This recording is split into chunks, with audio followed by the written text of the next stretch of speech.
Big Boss season 2 అగ్ని పరీక్షకు గెస్ట్గా వచ్చిన వ్యక్తి ఎవరో తెలుసా? కళ్యాణ్ పడాల. ఇతడు తెలియని వ్యక్తి అంటూ తెలుగు రాష్ట్రాల్లో ఎవ్వరు లేరు. Bigg Boss season 9 title winner Kalyan Padala. ఇతని జర్నీ గురించి చెప్పాలంటే బిగ్ బాస్ సీజన్ 9లోకి ఎంట్రీ కావడం కోసం బిగ్ బాస్ అగ్ని పరీక్ష అనే ఆడిషన్స్ జరిగాయి. ఆ ఆడిషన్లో అతను పార్టిసిపేట్ చేసి అతనికి అసలు ఒక చిన్న విలేజ్ నుండి వచ్చాడు. 100 ఫాలోవర్స్ కూడా లేరు. అతను అంటే ఎవరికి ఏం తెలియదు.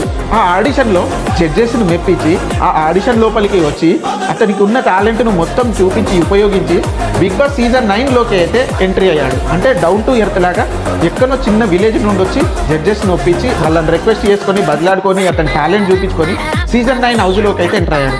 హౌస్లోకి ఎంటర్ అయిన తర్వాత అంత ఈజీ కాదు కదా ఫైనల్గా రావడానికి. అందులో కూడా డే బై డే డెవలప్ అవుతూ అతను అంటే ఏంటో ప్రూవ్ చేసుకొని టాప్ 5లోకి వచ్చాడు. టాప్ 5లోకి రావడమే కాకుండా బిగ్ బాస్ సీజన్ 9 టైటిల్ కూడా విన్ అయ్యాడు. ఒక కామన్ మ్యాన్ అగ్ని పరీక్షలో చిన్న పర్ఫార్మెన్స్ చేసి జడ్జెస్ని మెప్పించి ఒక కామన్ ఎవరో తెలియదు 100 ఫాలోవర్స్ కూడా లేరు. ఒక చిన్న విలేజ్ నుండి వచ్చారు. అతను ఒక 100 మంది కూడా తెలిసి ఉన్నాడు. అట్లాంటి వ్యక్తి తెలుగు రాష్ట్రాల్లో ఉన్న ప్రజలందరూ ఓటేసే విధంగా ఎదిగాడంటే ఎంత ఎదిగాడన్నది అక్కడే అర్థమవుతుంది. బిగ్ బాస్ సీజన్ 9 టైటిల్ పట్టుకోవడమే కాకుండా ఇప్పుడు బిగ్ బాస్ సీజన్ 2 అగ్ని పరీక్ష నడుస్తుంది. ఈ అగ్ని పరీక్షకు గెస్ట్గా వచ్చాడు. ఏ అగ్ని పరీక్షలో అయితే అతన్ని సెలెక్ట్ చేయమని రిక్వెస్ట్ చేసుకున్నాడో, ఏ అగ్ని పరీక్ష కోసం అయితే అతను పోరాడాడో, ఏ సీజన్కో అదే అగ్ని పరీక్షకి అతను గెస్ట్గా వచ్చాడు. ఎక్కడైతే అతడు జర్నీ స్టార్ట్ చేశాడో అక్కడికే గెస్ట్గా వచ్చాడంటే అక్కడే కళ్యాణ్ పడాల జస్ట్ అచీవ్మెంట్ చేశాడు.